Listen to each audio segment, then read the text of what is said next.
Welcome back to the Roadside Rescue YouTube channel. I'm Ernest, and today we're doing a follow-up on one of the videos we put out, I believe, last week or so, about a gentleman who had a misfire on his cylinder number 4, and we tested, well, we replaced the spark plug because he had one.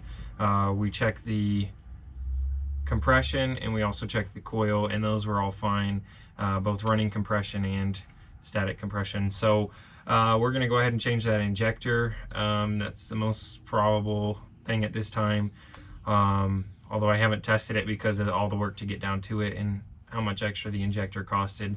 He just wants to go ahead and replace it, so we'll just replace that injector, but fingers crossed this should take care of it. So we will go ahead and do that. He just got here this morning. I have a few customers who will bring their cars to me rather than me go to them. I don't know why, because I always offer to go to them, but anyways, he brought his car here, so he just got here. Well, he just left his car here. So we're gonna go ahead, hop up here to this car, get the injector taken care of. He has a bad oil pressure sensor that was diagnosed elsewhere that needs to be replaced, so I didn't do the diagnosis, but I am gonna replace that sensor, and then we're gonna replace those intake gaskets as well on the upper and lower. So we'll hop over here and get that going.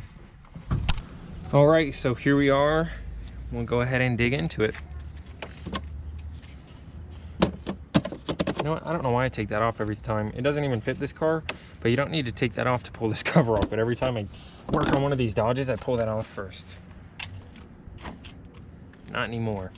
All right, so we've got the upper plenum here, and then the lower is down here. Basically what we're gonna do is just disconnect these hoses, this main intake hose here, maybe back there as well, and then we've got a few vacuum lines and stuff that are running that we're gonna disconnect and be careful with. I think the plan, my plan's probably gonna be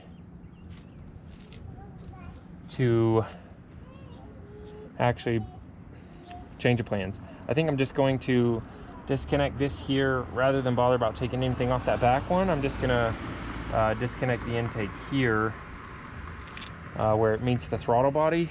I'll just push this out of the way back there, and then I'll just take this front section off, and we can just leave that back one back there rather than fighting this thing to get out. Is pretty tough to get out of there. So there's just barely enough room here. I'm taking them out several times and it's just a hassle. So push it out of the way, and we'll just move this out of the front. So here we go.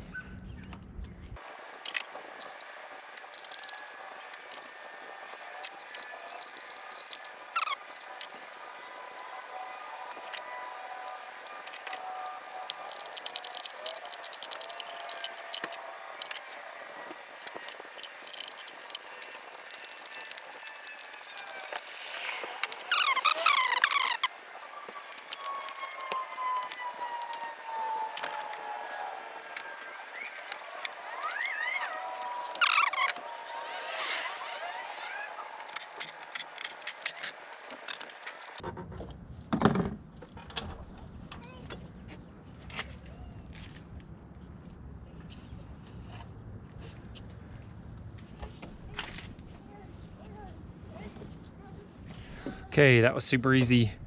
That's the way I'm gonna do it from now on, because that was just insanely easy. So I'm gonna go ahead.